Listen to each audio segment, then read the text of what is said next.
Just days away from the most critical election in U.S. history and its only democracy at stake.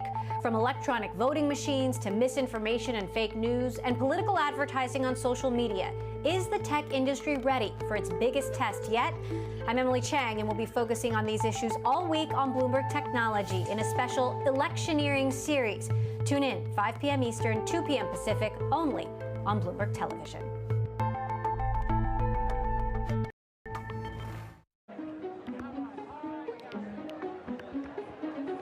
Jacinda Ardern's Labor Party holding 64 seats in the 120-seat parliament. Now that is interesting because it's the first time since the introduction of proportional representation in 1996 that any party has won enough seats to govern on its own. Now this is by turns rather luxurious and also slightly terrifying for the new Labor government because there are no checks and balances on power. There is no upper house. Jacinda Ardern can pretty much rule as she sees fit. So she did rule out, heading into this election, any capital gains tax, but as revenue collapses, it must be very tempting to give that policy another look. She's also contemplating going into coalition with the Greens Party, even though she doesn't actually need them to govern. Now, the Greens Party did take forward a more comprehensive package of tax reforms to this election. So were she to govern in concert with the Greens, they could do much of the heavy lifting on tax reform, which may also prove to be a little unpopular with some portions of the electorate. So it's going to be very interesting to watch this new term. There's going to be a lot of new and untested MPs in the caucus. So a second Jacinda Ardern term is going to be full of all sorts of different challenges. Hello everyone, welcome again. Today we have the Australian dollar and the American dollar. Here we have the New Zealand American dollar. Here we have the Euro Swiss franc, and here we have the Euro Canadian dollar. We will trade on these four here. As you can see, here we have some trades that we placed yesterday. Today we will place here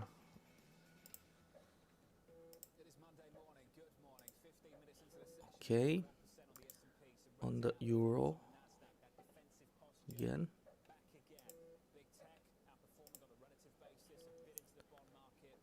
and here euro CAD.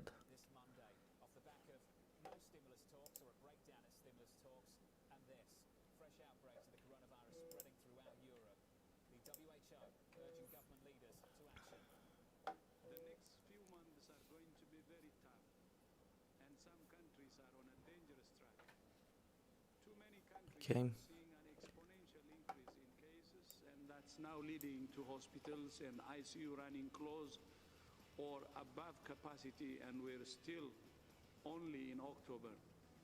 We urge leaders to take immediate action. The region moving a step On closer to the the strict rules imposed during the initial Australian with Italy and Spain here. edging closer to a lockdown level curbs. The Spanish health minister saying we will face very tough weeks. This Let's not fool level ourselves. is the This resistance how it will level. be. It's not a threat, it's reality.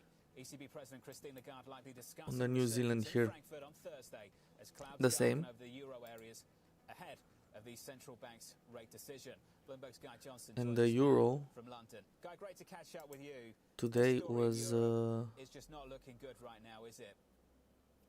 No, the data but let's release, remember to talk about the fact that we're heading back and towards it was a national bad data, lockdowns, John, but by stealth, that is ultimately what is happening and here. that's why Spain over the we weekend declaring a state of emergency. That feels very much like it did place the earlier on trades this year. on You've euro. got Italy closing bars and restaurants at 6 p.m. Local curfews are in place. The health minister here in the UK, Matt Hancock, over the weekend, refusing to rule out a further tier. At the moment, there's 1, 2, 3, with 3 being the highest in terms of the restrictions. He's refusing to rule out a 4. So we're certainly moving back in that direction, John, and the data certainly is also turning for the worse as well. You saw the EFO numbers out a little bit earlier on from Germany, particularly the forward-looking component there, very weak, and that will be a cause for concern. Angela Merkel talking about the virus being on the verge of being out of control in Germany. So all things are looking fairly difficult at the moment for Europe as that chart Okay. in front of you For the really moment, depicts quite clearly. And that poses some big problems for Christine Lagarde, John.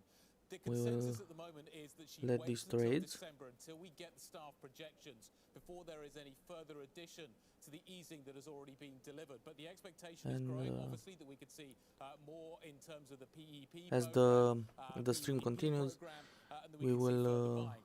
On the one hand, and I sound like an economist here, John, you've we actually will got be here peripheral and spreads behaving we will really inform you well. as it Indices goes, trading 128 over Germany. what happened You've got a and similar what we story, do. as well in Spain. Enjoy And the streaming, also guys. The euro's behaving, but on the other hand, you've got this fresh wave, John. I'm with you, Guy. I think the really good news is we're talking about a breakdown of the European recovery and not a breakup of the Eurozone, a problem that Christine Lagarde right now really doesn't need. Guy, great to catch up. Much more still to come with Guy Johnson and Alex Steele in around about 12 minutes' time right here on Bloomberg TV. Elsewhere, the story for Europe, well, that continues in this bond market. Try and get your hands around it. Morgan Stanley's Brian Weinstein joins us now for more. Brian, great to catch up with you, sir. Can we just touch on Europe just briefly, if we can? Your thoughts on what on earth is going on at the moment with the economy and how insulated do you think this market is? You know, the economy in Europe, it just seems to just stay weak no matter what, and it's surprising that the ECB would wait, although it does seem like they will. You can see it in the performance of the equity markets, but if you look at fixed income, people have really pushed yields on corporate spreads in Europe in line with other markets. So the fixed income markets don't share the alarm that the equity markets share about the direction of the European economy. Is that something that persists in your mind, Brian, or something you want to reduce your allocation to? I think it persists. I think it's a matter of time, right? Everyone knows there'll be more stimulus. And again, the bond market is so starved for yield and income. There are certainly pockets of places where I think you want to pull money back. But broadly speaking, our clients know that they need to find income, that these central banks will act, that governments will continue to act, maybe at a slower pace than they'd like. But we don't see a lot of people selling yieldy assets so long as they're in a place where there will be stimulus. If you had to nudge them internationally, Brian, would you be steering them away from Europe and towards Asia? We like Asia, and you can certainly get more yield there in pockets. So yes, I think broadly you can find now opportunities away. Europe was cheap for a while. It's not obvious that it's the market you need to look at right at this moment. That's probably fair. Brian, I'm spending a lot of time talking to people trying to work out just how insulated this credit market is. If we don't get a fiscal package in the United States, if there's some kind of political outcome in America that leads people to capitulate on the idea that it's coming soon, how vulnerable is this credit space? And the reason I ask this is because do we really believe that monetary policy can keep financial conditions uber loose on its own? No. We're at the point now where we're going to need, beyond monetary, we're going to need fiscal stimulus. So the market is certainly vulnerable. But let's not forget there are some cross currents away from the political news, right? You could get a vaccine announcement or some type of announcement that makes the forward outlook better. But you're right. We think the biggest problem right here is that if you do get a split between the presidential party and the Congress, and you end up with more gridlock, that the market is not set up for it. So pulling back a little bit on risk here makes some sense. Yields have moved 20 basis points higher, not a lot, but certainly you could take off some of the underweight and duration positions or overweights in credit. But remember, the market continues to be short things that have yield, and we wouldn't want to get underweight risk. We would just want to be buyers of dips and have a little bit less risk than we've had on. Brian, great to catch up, sir. To get your thoughts Thank on the you. programme. Come back soon. Ahead of that election, Brian Weinstein, 8 days away. 21 minutes into this session, equities down 1% on the S&P. Some real relative outperformance on the Nasdaq with the sector price action. Here's Abigail. John, well, there certainly is a bearish tone this morning, carrying right through from last week. The S&P 500 falling last week for the first time in 4 weeks. So we see that selling pressure continuing on a combination of factors: the virus, the trade war reemerging, of course, uncertainty around the election. It is showing sector-wise. If we go into the Bloomberg terminal and use the IMAP, all 11 sectors are lower, so folks want out of stocks. But you're talking about that relative outperformance relative to the NASDAQ. That is all about consumer discretionary. Think Amazon, communication services, think Facebook and Google, and then tech, of course. That's one of the defensive areas this year. So those sectors are down the least. What we have down the most, though, the cyclical and the reopening trade. All of those sectors, real estate, materials, financials, industrials, energy, all down more than 1%. This is a microcosm of what we have happening on the year, John. If we take a look at the sectors on the year, the outperforming sectors this year are tech and consumer discretionary. The worst sectors, basically both in a bear market, the financials as yields fall, and then energy down more than 50% in sympathy with oil. So that's the tone on the year. It's the tone on the day, and it's certainly risk off. Although on the year, of course, you do have stocks a little bit higher. Defensive to kick off the trading week. 8 days to go. How many times will you hear that today? 8 days to go. Abigail, thank you. Coming up, the market-moving events you need to be watching. That'll be next in our trading diary. In your market right now, 23 minutes into the session. Equities lower to kick off the trading week. 8 days to go. This is Bloomberg.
What would you say that the CDC or the FDA or the White House or HHS should have done differently? Almost all of us have underestimated the dramatic impact of this outbreak.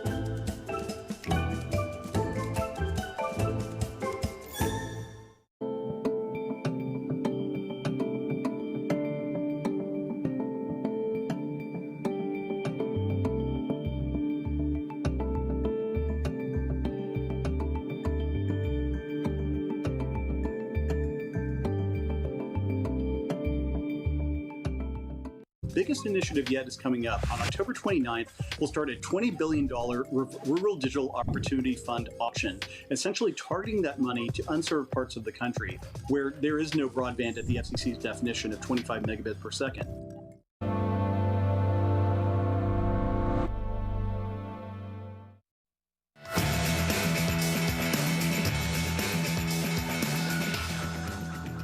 "25 minutes into the session, here's the equity market, down 0.9% on the S&P, just down 0.2% on the NASDAQ. We're back to that story again. That's the equity market. Here's your trading diary. New home sales coming out at the top of the hour. President Trump speaking in Allentown, Pennsylvania at 11 a.m. Eastern, his first of 3 rallies today alone. Wednesday, the CEOs of Twitter, Facebook and Google testifying on Capitol Hill. All 3 of those companies, plus Amazon and Apple, reporting earnings on Thursday. Some brilliant coverage lined up right here on Bloomberg through the week as we count you down to that event. Plus, a BOJ and ECB rate decision coming up too, and US GDP, and another round of initial jobless claims. So quite a week at the back end of the week, and more campaigning to come. 8 days away. Let's get into price action. 26 minutes into the session. Equities just a little bit lower, down 0.9%. I say a little bit on the NASDAQ, down by 0.2%. The pain in Germany, SAP hammered. That does it for me. This was the countdown to the open. Catch me on Twitter at FerroTV. This is Bloomberg. Thank you.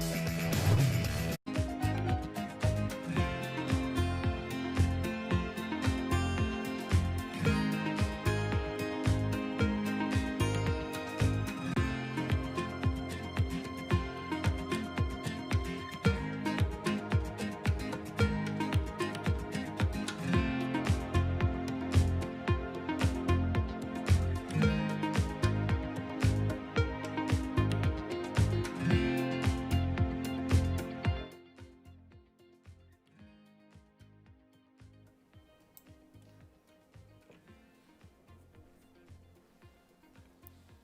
As you can see, we add some trades here on euro, and here we have 3 trades, 1, 2, 3. As soon as it goes below the first trade that we placed, we will close them and we let this trade. The same here.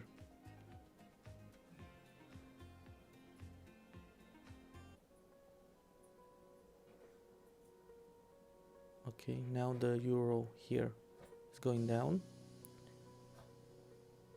as we expected.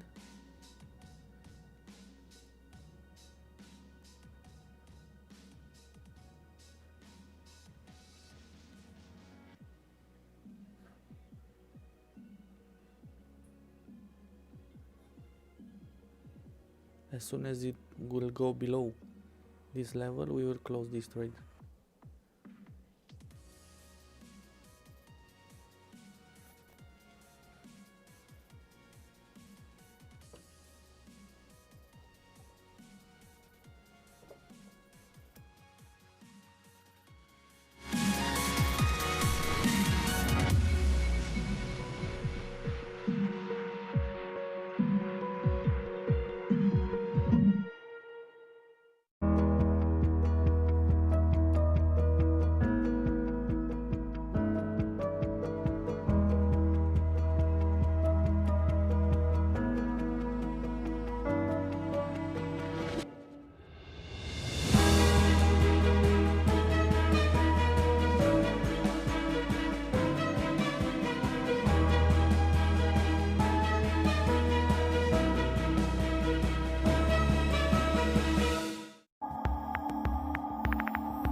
PM in London, where the clocks have already changed. 10 a.m. over in New York. We're now 30 minutes into the trading day over in the United States. From London, I'm Guy Johnson. My co-host in New York, Alex Steele. Welcome, everybody, to Bloomberg Markets.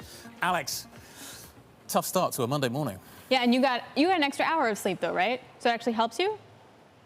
In theory, yes. In theory, I haven't I know. met my children, though. The kids, not so much. Okay, let's get to the markets here. It's definitely a risk-off day led by Germany, had the weaker EFO data. You also had SAP, a disastrous day within the market. That's spreading a little bit here in the U.S. Boeing, though, really not helping the Dow. The Dow, the underperformer in the market. Where do you go? You go to Treasuries and you go to the dollar outperforming in the G10 space. A little bit of a bid in the bond market. Yields down here in the U.S. by 3 basis points. But crude getting hit as we continue to see some targeted lockdowns over in Europe. And what are we, 8 days? Countdown to the election, Guy. Yeah, there's quite a lot going on, isn't there? You got the election countdown, and investors are faced with the busiest week of earnings thus far. We've got almost $15 trillion worth of corporates reporting. We need to figure out exactly what the setup looks like. Let's do that with Scala Fu. Okay, Guy, what's clear and what we've learned so far is that we're deep in an earnings recession right now, with more than a quarter of the S&P 500 having reported. Third quarter EPS down about 18% versus last year. Third quarter revenue down by less, but still off 4% versus last year. But we have definitely turned the corner here, because declines in both the top line and the bottom line are less bad than it was in the second quarter, and in fact may even turn positive by the second half of 2021, when the comparisons become a lot easier. Of course, the market had priced in all these third quarter declines, so what matters more now is really how the results stack up versus expectations. And so far, so good. Some 80% of S&P 500 companies are topping estimates overall. Sales are beating estimates by around 3%. That's the most in at least 2 years. EPS is surprising to the upside by around 18%, slipping from a 23% margin in the second quarter. Gina Martin-Adams of Bloomberg Intelligence says that growth companies are beating estimates more widely than value companies. But analysts are upgrading their fourth quarter forecast more for value than growth. And as a result, when value stocks beat their estimates, they outperform the S&P 500 by an average 1.4% the following day. Growth beats, however, don't generate any outperformance. And you can see how this has added up over the past 2 weeks. Now, Nick Colas over at Data Trek Research says, on the whole, Wall Street analysts remain reluctant to boost their fourth quarter or 2021 EPS estimates by a meaningful amount, even though we've seen this track record of beats in the third quarter. And yes, analysts tend to be behind the curve here, but Nick reads this as consistent with general market uncertainty about further fiscal stimulus. So as a result, it's hard to know how much of this third quarter strength is sustainable when you don't know if there's going to be more government aid coming.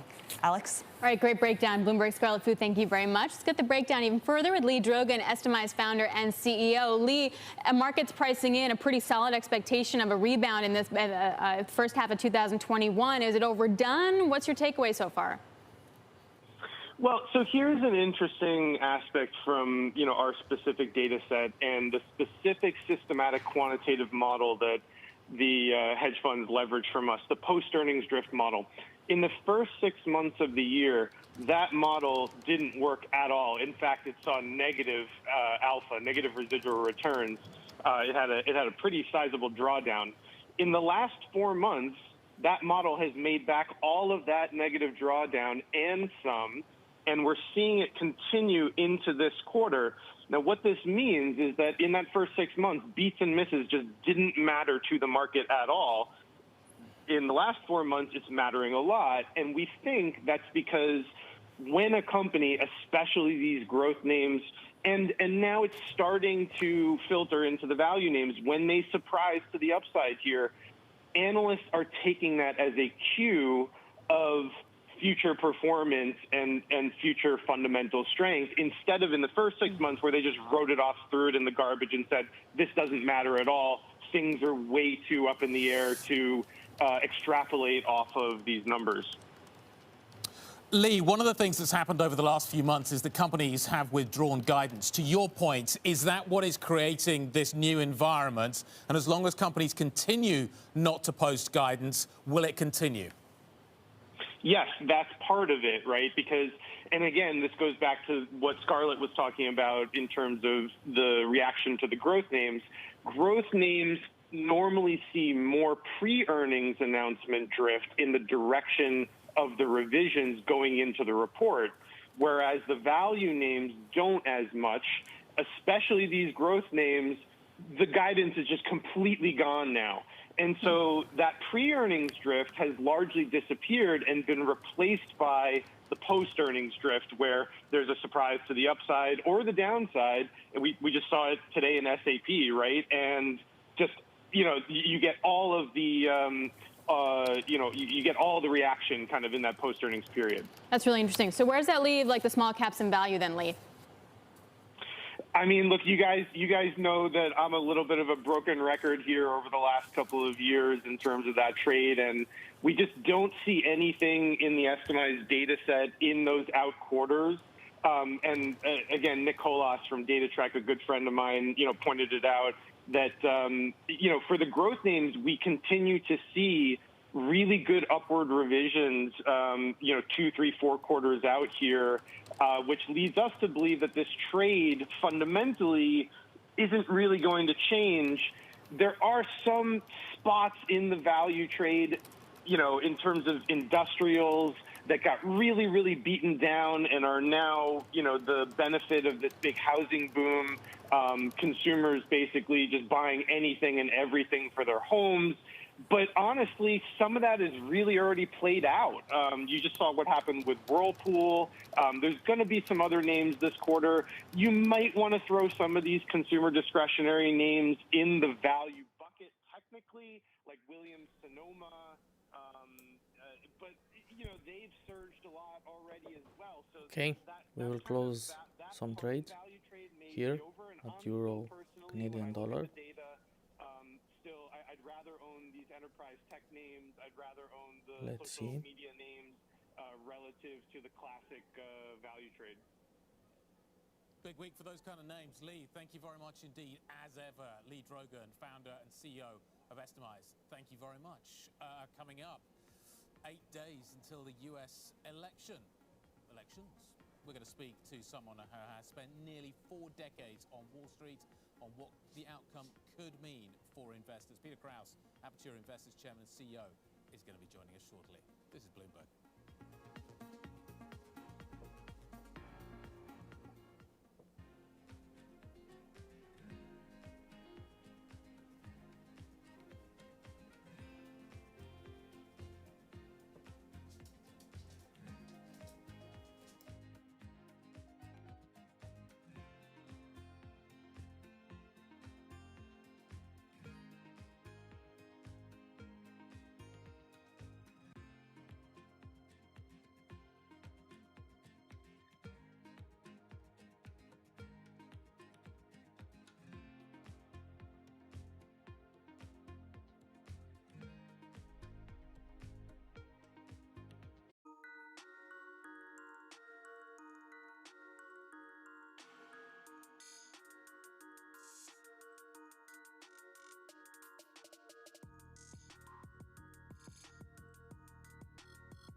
Okay, we will close here on Euro Swiss franc.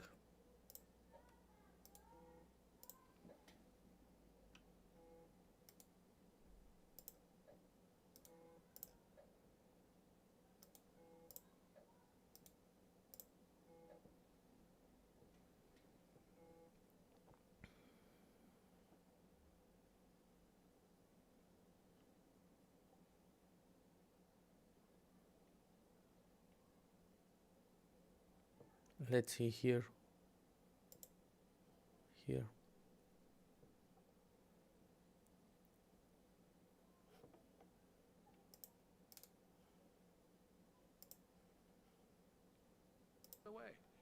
This is the same fellow who told you this is going to end by Easter last time. This is the same fellow who told you that, don't worry, we're going to end this by the summer. We're about to go into a dark winter.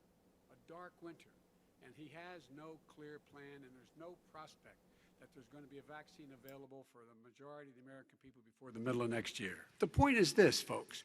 We are in a situation where we have foreign countries trying to interfere in the outcome of our election. His own national security advisor told him that what is happening with his buddy, I will. His buddy, Rudy Giuliani, he's being used as a Russian pawn. He's being fed information that is Russian, that is not true. And then what happens? Nothing happens. And then you find out that everything that's going on here about Russia is wanting to make sure that I do not get elected the next president of the United States because they know I know them and they know me. I don't understand why this president is unwilling to take on Putin. We have 180 million people out there that have great private health care, far more than we're talking about with Obamacare.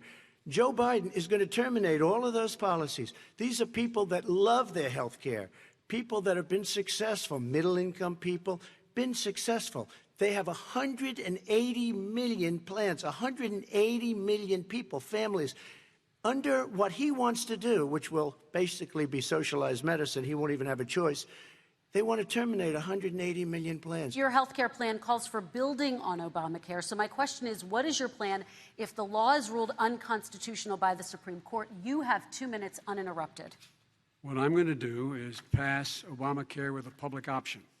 It'll become Biden-care. The public option is an option that says that if you, in fact, do not have the wherewithal to be, if you qualify for Medicaid and you do not have the wherewithal in your state to get Medicaid, you automatically are enrolled, providing competition for insurance companies.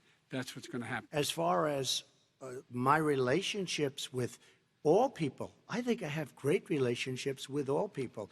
I am the least racist person in this room. Well, what do you say to Americans who are concerned by that rhetoric? I don't know. I don't know what to say. I got criminal justice reform done and prison reform and opportunity zones. I took care of black colleges and universities. I don't know what to say. They can say anything. They can say anything. It makes me sad because I am the least racist person. I can't even see the audience because it's so dark. But I don't care who's in the audience. I'm the least racist person in this room. He pours fuel on every single racist fire, every single one.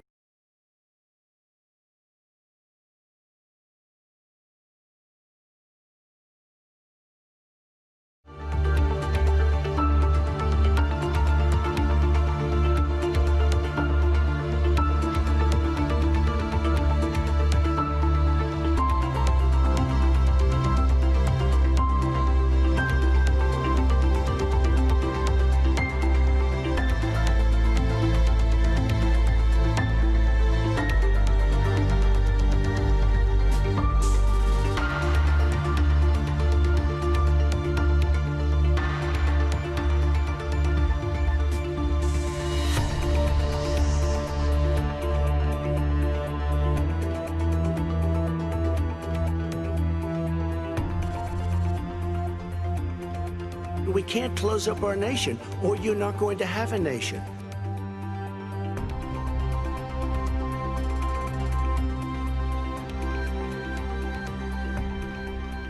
We're about to go into a dark winter, and he has no clear plan, and there's no prospect that there's going to be a vaccine available for the majority of the American people before the middle of next year.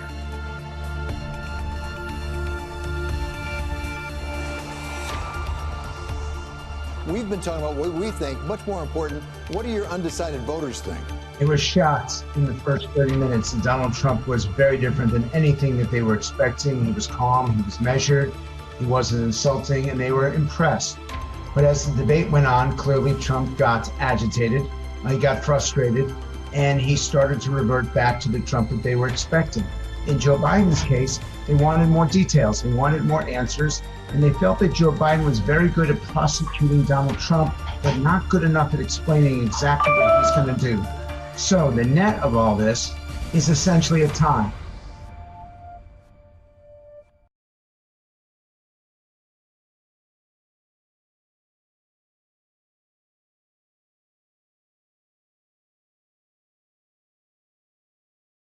If we can get the right deal, we're going to do that. We've been speaking to the Speaker. I would say we've offered compromises. The Speaker on a number of issues is still dug in. If she wants to compromise, there will be a deal. But we've made lots of progress in lots of areas, but there's still some significant differences that we're working on. I mean, one of the big differences that she, and I said it last night loud and clear, she wants to bail out poorly run Democrat states. They're poorly run, both in terms of crime and in terms of economics. And we just don't want that. We want COVID related. But she wants to bail out poorly run Democrat states. And that's a problem because you're talking about tremendous amounts of money. And we don't want to reward areas of our country who have not done a good job. And a lot of those areas have not done a good job on medical and COVID, frankly. If you look at New York and if you look at some others, it's been very rough, but we don't want to do that. Now we're talking, and we'll see what happens. But at this moment, I would say that I actually think Nancy would rather wait till after the election. She thinks it's a good point for the election, but I think it's against her because the American people know it's her that's stopping the money to going to them. So, I really believe it. I think she views it as a good election point, perhaps. She's, good for November 3rd. I'd like to see the people get the money. I don't think she wants the people to get the money before the election. I don't think that's a good point for her. But we want the people to get the money. It wasn't their fault. It was China's fault. It was China's fault. The plague came in from China. Okay? And that's about it.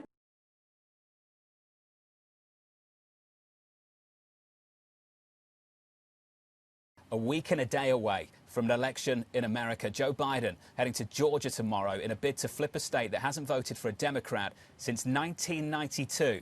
Polls showing a tight race after the Democrats made inroads, particularly among white college-educated voters. Joining us now is Bloomberg's U.S. politics editor, Kathleen Hunter. Kat, great to have you with us on the program. Biden to Georgia, Harris to Texas. What on earth is going on?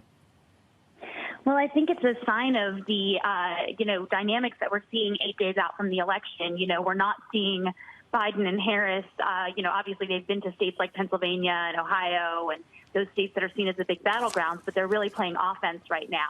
I think that Georgia in particular and Texas as well are states that Democrats, I'm looking back, 2-3 election cycles, they're states that Democrats have really wanted to, be competitive in and seen opportunities to be competitive in. And this may be the election cycle they're certainly hoping it is, where they're actually able to, gain some wins or come very close. The Real Clear Politics polling average in Georgia shows that the race is essentially tied between Biden and Trump at this stage. And so I think that, because there is such an influx of, kind of urbanites in the Atlanta area and, the potential to bring out African-American voters, I think there's a real sense that Democrats could have a shot there. Their internal polls must be showing them something promising, because this is either going to be an historic political coup or just a complete waste of time. We'll find out shortly after November 3rd. Kathleen, what about the Trump side? I mean, how are things looking going towards the election for him, given the fact that coronavirus is once again front and center for the White House, with a number of aides supporting VP Pence contracting the virus? Well, I think it puts, as you said, that issue again front and center at a time when it's, it's not just once again hitting the White House and Trump's inner circle, but, the numbers are once again spiking in the U.S. And this is an issue that's been a huge vulnerability for Trump and for his fellow Republicans when we're looking down ballot at, Senate races in particular. Trump's handling of this has been consistently panned by the U.S. public. And so I think there's a real sense that this is an issue that Trump could be vulnerable on. I think there's been a lot of effort on the part of the White House to try to shift the conversation to, what they see as, nascent signs of an economic recovery or the economy doing better perhaps than expected at this stage. And so I think that every time there's, another set of headlines about people in Trump's inner circle, particularly people so close to Vice President Mike Pence at this stage getting coronavirus, that makes that effort even harder. And I think in particular, we are seeing some problematic polling for the president, in the sense that there was a poll last week that showed that, that he had actually was running pretty even with Biden when it comes to people's opinions of his handling of the economy. And that's an issue that he's always polled better than Biden on. So I think that's definitely a concerning one for the president. Kathleen, is this still the strategy for Biden, who really hasn't been visible relative to a much more visible President Donald Trump? Is the strategy just to leave the spotlight on the president? And what's the risk around that strategy in the final week of campaigning? Well, I think certainly, it's been part and parcel to Joe Biden's, implicit and explicit message around the coronavirus, that he's taking a safer approach, that, the visibility and the exposure that Trump has, embraced are not actually, the Biden campaign would argue, a safe or responsible way to handle coronavirus. So I think that's the context in which he's placed his, comparatively less out there, I'll put it, approach to campaigning in the final days before the election. And I think that, again, the Mark Short diagnosis over the weekend, plays into Biden's hand in that way. And so I wouldn't expect that strategy to change. Now, of course, Biden has been out there campaigning, so has Harris. I think we're going to continue to see that. But I think that, each side kind of has its narrative when it comes to how it's approaching coronavirus. And we see that played out in their campaign strategies. And I wouldn't expect that to change much between now and the election.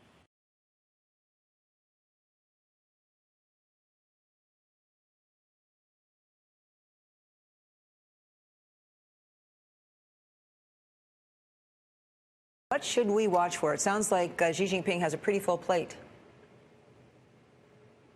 Oh, he does indeed, and so do his top officials. As you say, they will be meeting here in the Chinese capital over the next 4 days. We're not going to get a full viewing of the blueprint of the details of the 5-year plan until early next year when they sign off on this officially. But we are expecting to get at least a bit of information, a bit of a steer in the next few days. And we have a sense already by speaking to those close to the decision-making process as to what will be in focus. So it is this 5-year plan for 2021 up to 2025. They're also going to be drawing out a vision as well for the country and its economic policies up until 2035 for an additional 15 years from now.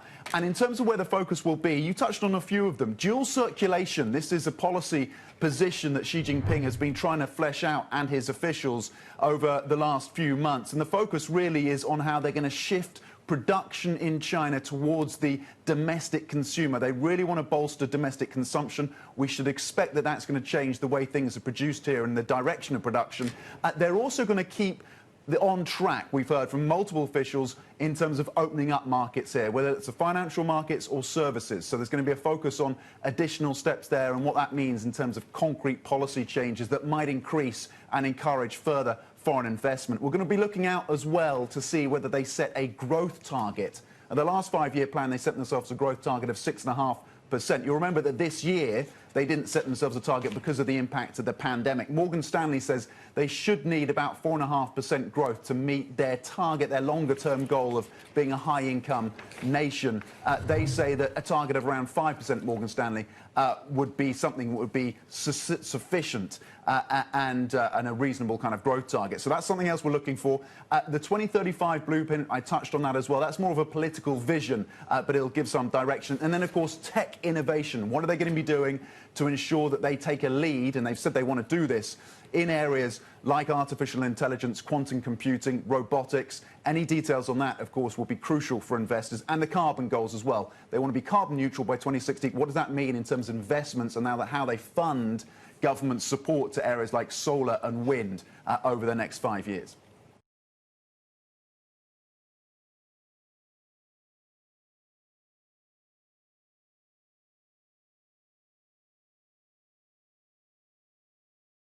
A report this week, which was referenced, does indicate that your company has a bank account in China. So how can voters know that you don't have any foreign conflicts of interest? I have many bank accounts, and they're all listed, and they're all over the place. I mean, I was a businessman doing business. The bank account you're referring to, which is, everybody knows about it, it's listed. The bank account was in 2013. That's when it was. It was opened it was closed in 2015, I believe.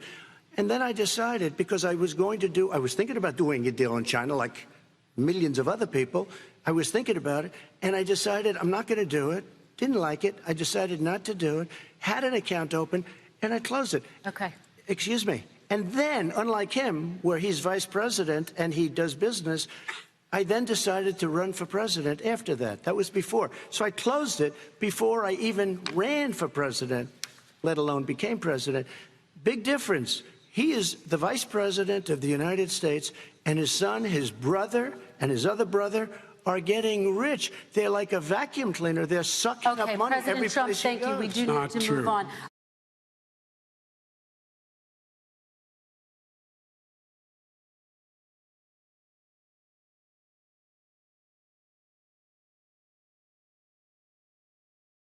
When the coronavirus pandemic delivered a sudden shock to the U.S. economy, the Federal Reserve rushed in to provide immediate support. We will continue to use these powers forcefully, proactively, and aggressively until we're confident that we are solidly on the road to recovery. Money flooded into debt markets, but it hasn't flowed equally to everyone. There's certainly a large part of the economy that's not being seen by the banking system. Capital has been easy to come by for larger companies, while many small businesses have struggled to stay afloat. I mean, I'm here in Times Square in Manhattan, and there are lots of businesses around me that haven't reopened. Small businesses, they're in for a world of hurt. And consumers are watching anxiously as lenders pull back. That's where you're seeing a lot of this uncertainty from the banks, because they just don't know what's coming.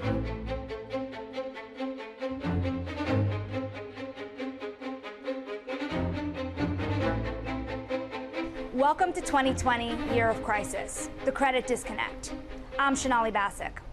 Months into the pandemic, corporate America has maintained easy access to financing, but small businesses and consumers are finding it hard to get loans.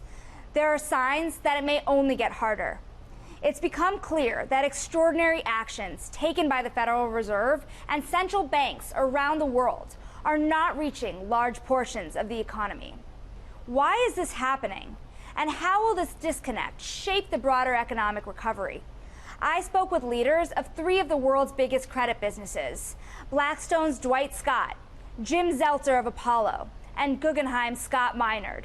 They all agree the market is leaving smaller players behind. I think the disconnect is simply because access to capital has a direct correlation to how large you are as a business. There is no doubt about that. That's always been true. That continues to be true. And so the smaller businesses are having a harder time finding access to capital. You have many, many companies, and virtually every industry gets hit, we've had real winners and losers. If you are in the, we know it's been well documented, those companies that have benefited, whether it's online or digital or supermarket chains, there's been, it's been very unequal in terms of the winners and losers. And again, for an investor, that's the dispersion opportunity.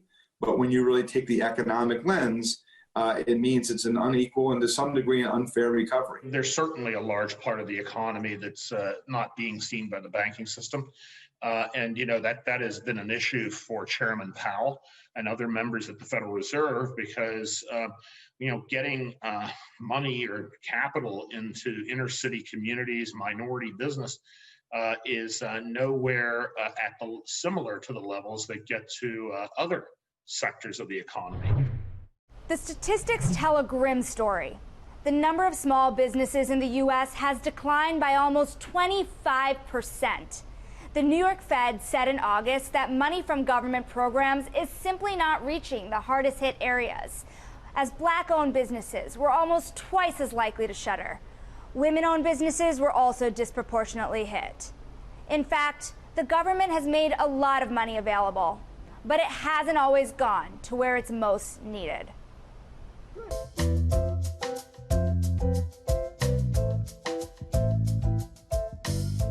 Since the Fed put credit backstops in place, investors have put their faith in large, safe companies.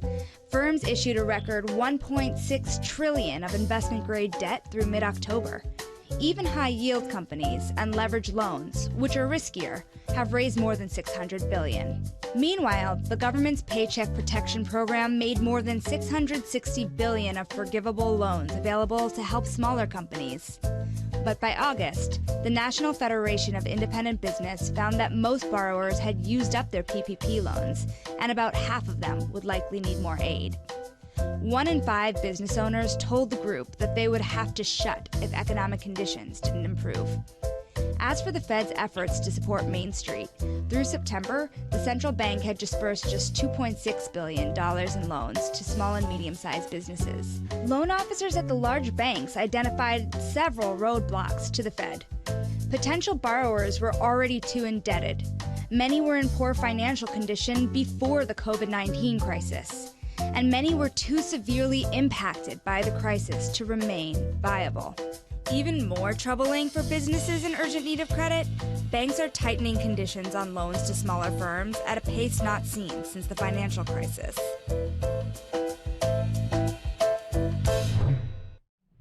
What's more is that many underserved communities have very little banking penetration. Sheila Bair oversaw the Federal Deposit Insurance Corporation during the 2008 financial crisis. She says the system isn't equipped to get funds from the Fed to those hardest hit by the pandemic.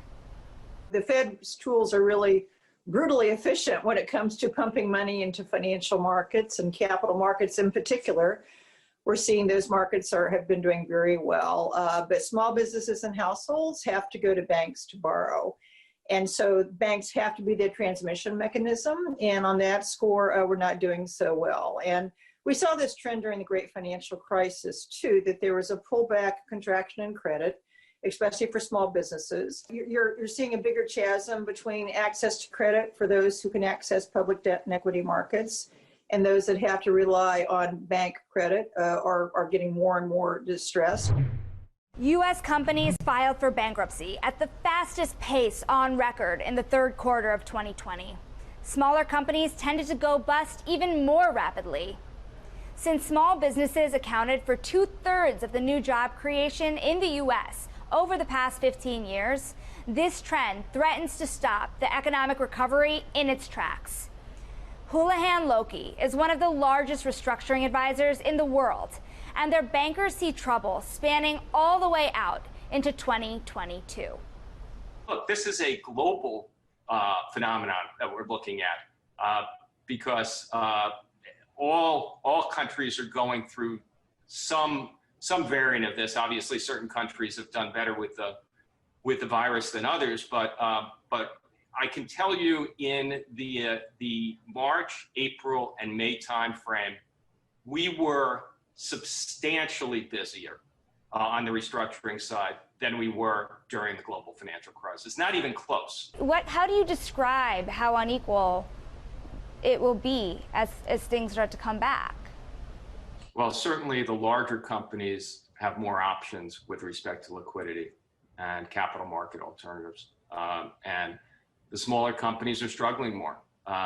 Small businesses, they're in for a world of hurt. They don't have, anytime you have a business that's smaller, there's less ability to tolerate downturns towards your business, within your business. So, and we're seeing that play out. It is a situation, and it's one of the reasons why I think there is this push for additional fiscal action here by the government, because it's a very uncertain time still for a lot of small businesses. Banks and the largest credit managers are factoring in all of these uncertainties. Coming up, how will companies find the capital to make it through the next wave of this crisis? No one wants to lend to a business that really you have no guarantee that it will exist in 12 months. This is Bloomberg.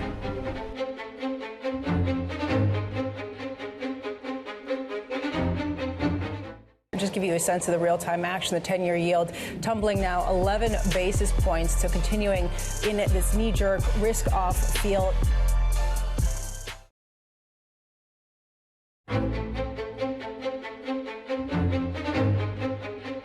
Welcome back to this Bloomberg special report, The Credit Disconnect. I'm Shonali Bassick. Small businesses across the country have voiced difficulties in getting small business loans, even as part of the first wave of government aid. Bloomberg reporter Sally Bakewell has heard many of their stories. It's really heartbreaking. It ranges from just Okay, we will close some trades here on Australian dollar.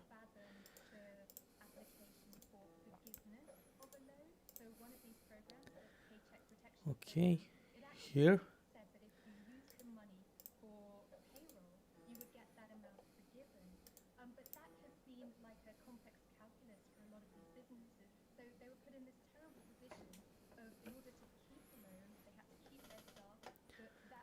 Here the euro.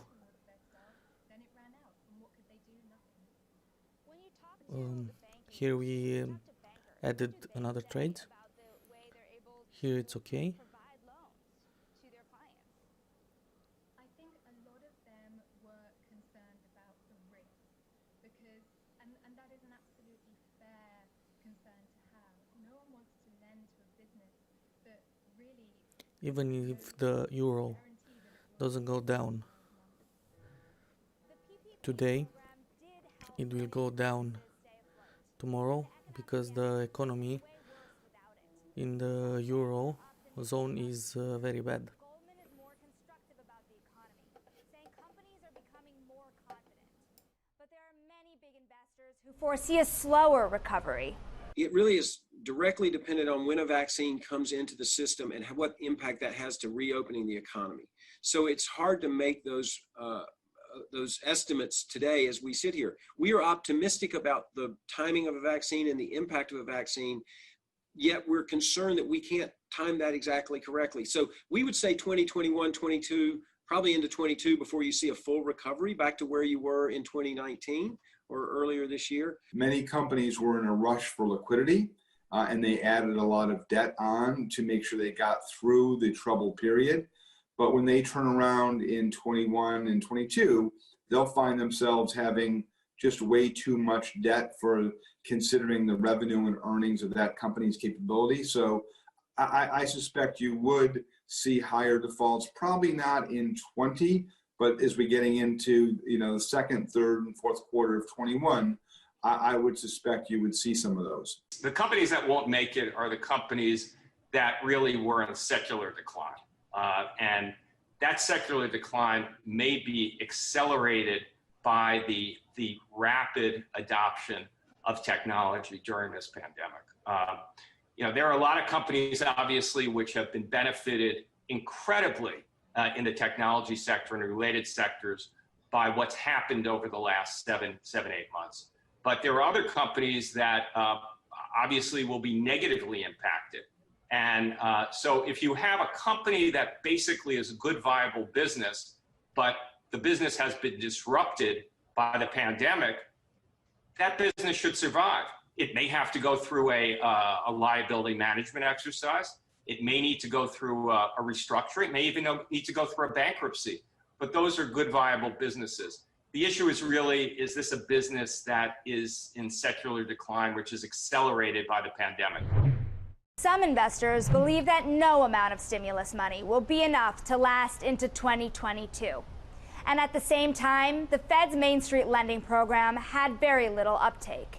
When you look at how the Main Street lending program was designed, the banks are, sitting in the first loss position, and they have to absorb, a lot of losses if something goes wrong. But yet at the same time, they can't use, nor are they going to be capable of, the underwriting standards that are necessary to make good loans.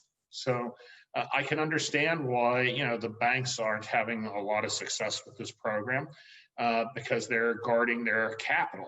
They're not using it. They can't take 5% of the risk. I mean, they only need to take 5% of the risk to underwrite these loans, and they still won't do it.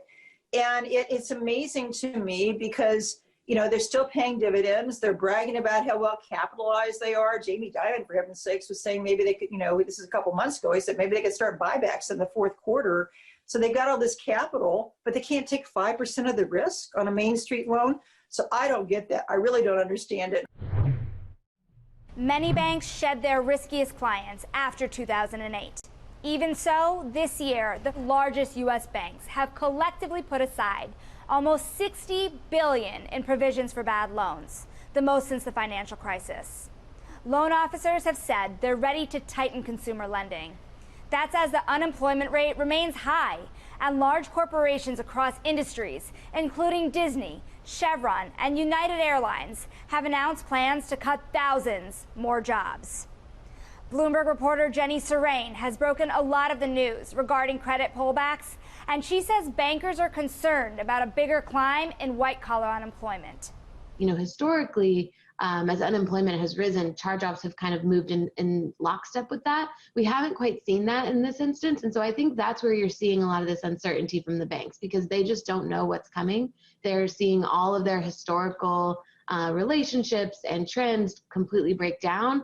And so they're acting with a real strong note of caution. Roger Hochschild, the CEO of Discover, says his firm started to rein in risk years ago. For much of our base, the prime consumers, they're hanging in there. The last numbers we reported, delinquencies, people behind on their cards were lower than the same time in the prior year, which I think is stunning. On the other hand, there are huge segments of the economy that are really struggling. The consumer has held up surprisingly well so far. I think it shows just the resilience of the U.S. economy and quite frankly, the U.S. worker and consumer, but they can't keep it going forever. Consumer units have tended to be profitable for the banks, with average annual percentage rates hanging around 15% for credit cards. Corporations, by comparison, have been raising money at record low interest rates. It can be more expensive for small businesses and consumers to borrow.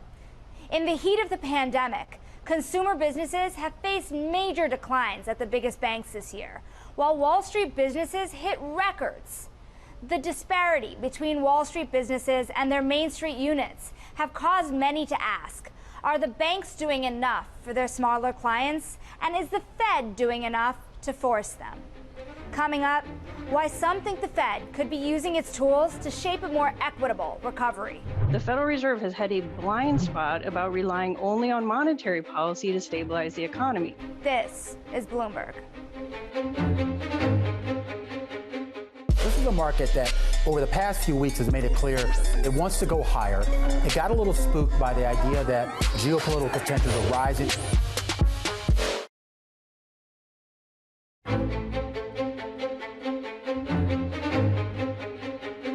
I'm Sonali Basak. Welcome back to a Bloomberg Special Report, 2020 Year of Crisis, the Credit Disconnect. As evidence mounts that the Fed's support has not reached many parts of the economy, unrest, is mounting as well. People will notice when they start seeing their small businesses closing. We've already seen that. There was a protest in Minneapolis where the protest marched by the Federal Reserve there, and they lay down there for 1 minute silently. We have to pay close attention to things like that. They chose to take their protest by the Federal Reserve. And I spoke to some of the protesters there, and they said, we are seeing small businesses close. The assistance is unequal. It's also become clear that not all companies have used their funding from the Fed to save jobs. Sheila Bair believes the aid should have come with stricter rules for corporations.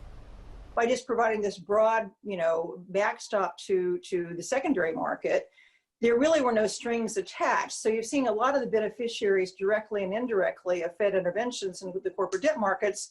They're still doing buybacks. They're still doing dividends. They're pursuing M&A. It's hard to see that much of that money is flowing into job creation or job preservation. So I think they could have been more targeted and surgical on their corporate debt interventions. Meanwhile, the jobless rate remains elevated, and black workers are unemployed at a much higher rate than white workers. As inequalities widen, big banks like Bank of America have launched initiatives to get more capital to minority communities through black-owned banks. JP Morgan made a $30 billion pledge that included lending to black-owned companies. Citigroup made a $1 billion pledge, and chief economist Catherine Mann estimates that the failure to support minority communities has cost the U.S. economy $16 trillion in lost output. It's lost spending power that could go to make a bigger pie, and then companies can compete for that bigger pie. It represents lost wealth, which if you're in the financial industry, you like to manage wealth.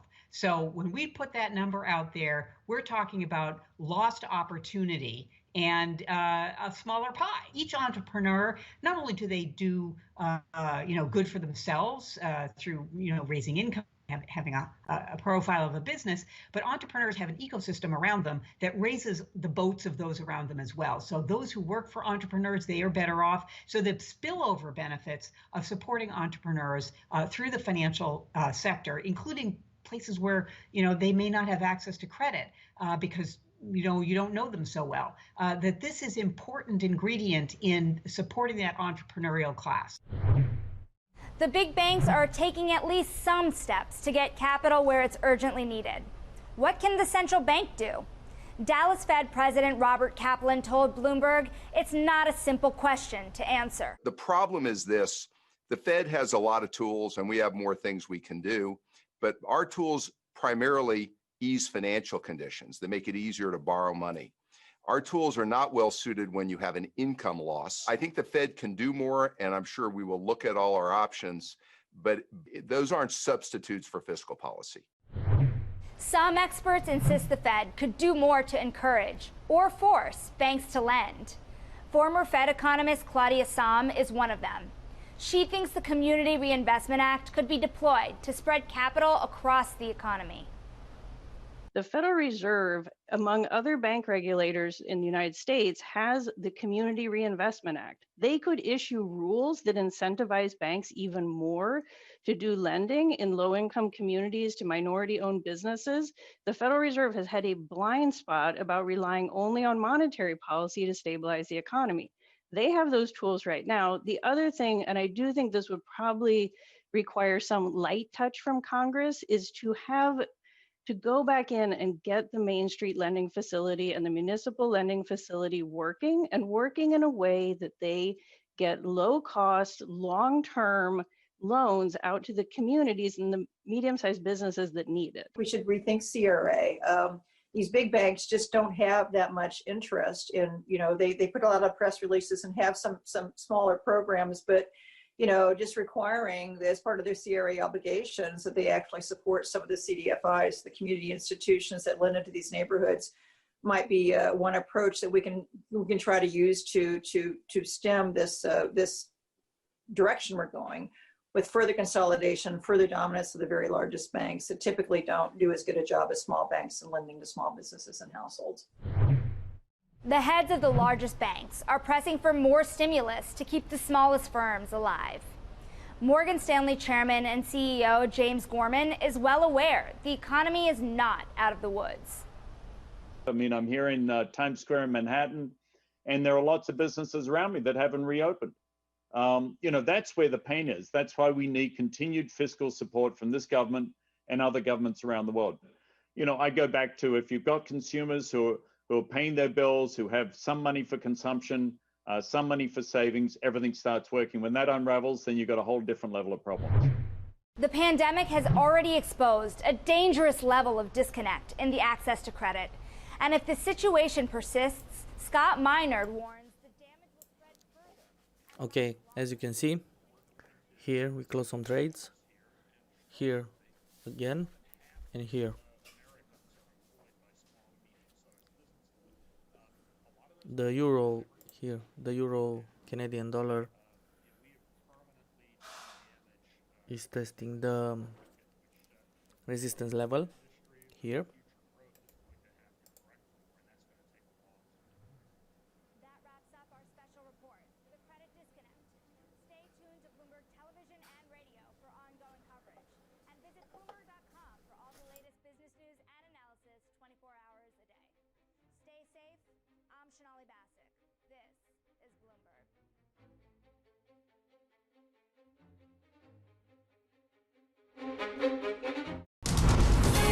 Bloomberg Television is reinventing one of the most iconic brands in financial television for a new audience. Consistency is more important than volatility. There's very likely to be a decoupling between the United States and China. Look, I think the reality is this is highly unusual. This is a really good example of the intersection of business and government. Join me to see the news program for the clever investor. This is Bloomberg Wall Street Week.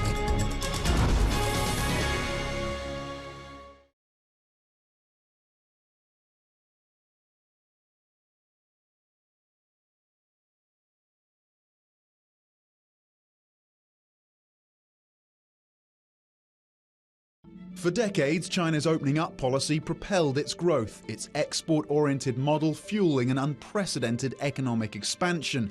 But rising geopolitical tensions are prompting a shift in strategy. The new buzzword is dual circulation, first announced by President Xi in May. It aims to boost the economy's internal circulation, making domestic production and consumption the main engine of growth, with external support from foreign investment and technology. China is pushing for greater self-reliance as relations with the US and other nations worsen, and as the coronavirus weighs on global trade. The challenges are enormous. While consumption as a percentage of GDP has climbed over the years, the pandemic has weakened consumer spending. Government stimulus and investment are again doing the heavy lifting. Details of the new strategy are still scant, and the term itself is vague. But like past slogans, Xi Jinping's dual circulation is expected to become concrete policy, setting China's direction for the coming years.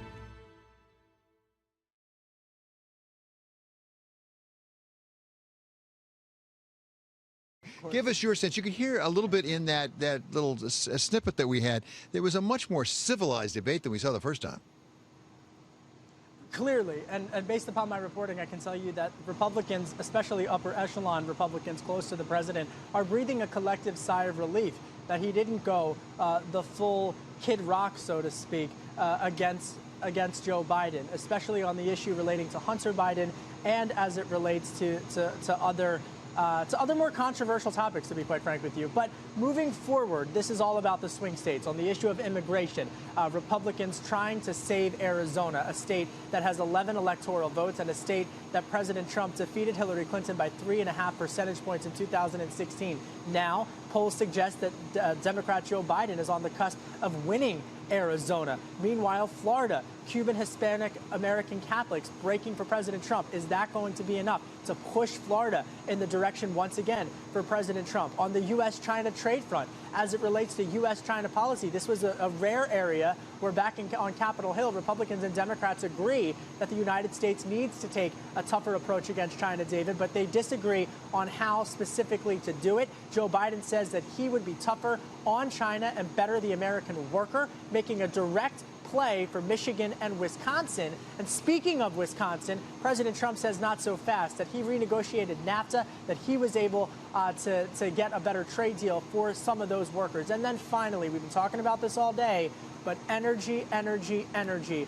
That moment at the end of the debate where Joe Biden was taken on by President Trump on the issue of fracking in particular, where Joe Biden has to look to really a narrow political tightrope to appease the AOC Green New Deal crowd versus Connor Lamb country in the southwestern portion of the state, as well as the southeastern refinery portion of a state like Pennsylvania. He needs African-American turnout to win back Pennsylvania, and it looks like it's breaking his way in that regard. But elsewhere, look at Senator Kevin Cramer, who defeated Heidi Heitkamp in 2018, the Democrat incumbent in that race. He knows the importance of energy policy in a run-up to an election. David? Okay.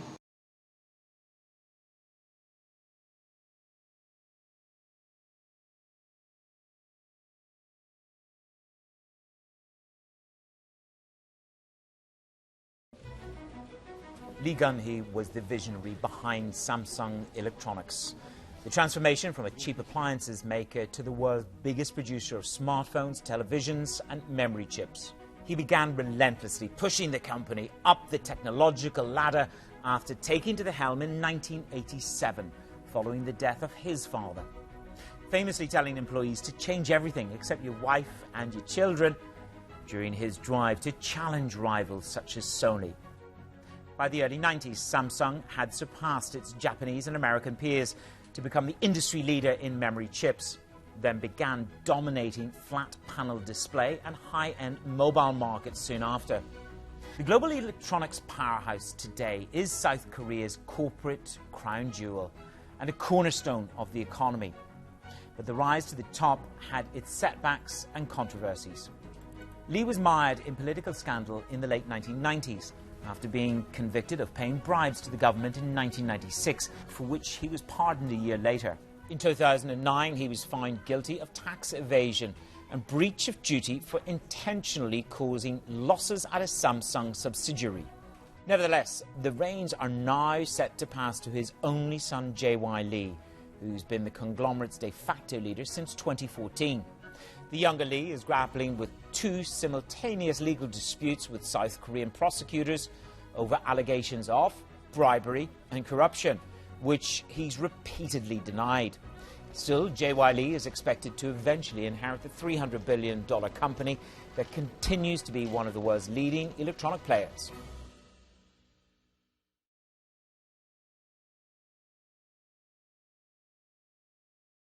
You know, it maybe shocks some people that they'd say we're focused not on the pandemic so much, but the idea that we're going to deal with it. We're going to learn to live with it. The vice president now has been exposed, and so it obviously spreads. So much talk about surging cases in the U.S. What about deaths? Are they also surging? What about the fact that the president keeps saying we're doing a lot more testing? Of course, we're going to uncover more people who've been infected. What do you think is the most important part of that story? The number of deaths and the number of hospitalizations follow the number of cases. It's absolutely true that we're finding more people who have the infection because we're doing more testing. So that is a true statement. But it's not that we have more cases. It's just that we're aware of them. And we do know that the number of people who are going to be hospitalized and who are eventually going to die from this go up in proportion to the number of cases that we have. When you're looking at the daily death counts across the United States, we're seeing record numbers of increases. They're up 33% in Iowa, up 20% in Texas, up almost 20% in Virginia, up 17% in Montana. The numbers are not small when we're talking about deaths. They're not yet to those terrifying rates that we saw in the early days in New York City when everyone had no idea what to do. We didn't have enough PPE. They didn't know how to treat these patients. We're much better off in that circumstance, and it's spread across the entire country. You have to remember that. But the fact that this is happening in October and they're expecting it to really peak in the coldest of the winter is a very bad sign.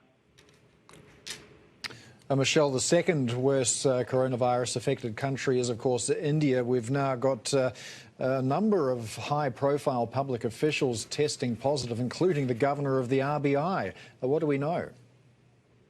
Yeah, they're having the same experience that we are in the rest of the world. And what's happening there now is that it's well seeded across the entire country. So when you're seeing these increasing rates, you're seeing it from an already high level. So the risk to everybody across all levels of the government, of, you know, entertainment and arts, from the richest to the poorest, is in fact a significant issue. In some places, interestingly, in India, where some of these slums where people have lived very closely to each other, they're actually already starting to hit some pretty high levels of previous infection. So ironically, some areas of India might reach a herd immunity level that's going to start offering them some protection before some of the other places where there has been a little bit more control of the virus.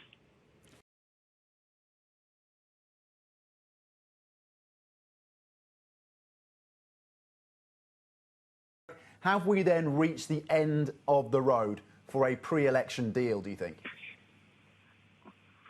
Well, I would say not yet, but it's not looking very good. We have been, I feel like I've been a little bit more skeptical than a lot of people have on the stimulus talks overall. So, you know, take my bearishness with whatever sort of grains of salt you would like, or ounces or pounds of salt if you'd like. But the simple fact is this: there are still several key differences between the White House and Democrats. There is the matter of Senate Republicans' reluctance to do any sort of stimulus deal of the magnitude that Democrats and the White House are broadly talking at. So you have two big sort of difficulties right now. And it's not really clear that the White House is actually putting all of the muscle into getting Republicans online that they would need to, even if they got a deal with Nancy Pelosi. So not impossible, but certainly, let's say, improbable. And Derek, in the US, the virus numbers, when it comes to COVID-19, it continues to surge. 2 straight days where you're hitting record numbers. Is the latest then virus outbreak, or the continuing surge there, is it likely to impact then this final week of campaigning on the ground? Yeah, I think it's absolutely likely to impact the final week of campaigning. And part of that is because a lot of the virus news is getting talked about in context with the White House. Now, we understand that several of Mike Pence, the vice president's top aides, had been diagnosed with the virus, although Pence has tested negative. This follows Donald Trump himself and his wife Melania Trump testing positive for the virus. So there is a lot of that. And Tom, you know, you and I have talked a lot of times about how the number one issue in this election is the economy, and the big drag on the economy right now is the virus. Okay, that's it for today. We will be live tomorrow again. We will see if we will maintain this 4 currency, or we will change it and trade others. See you tomorrow. Bye-bye.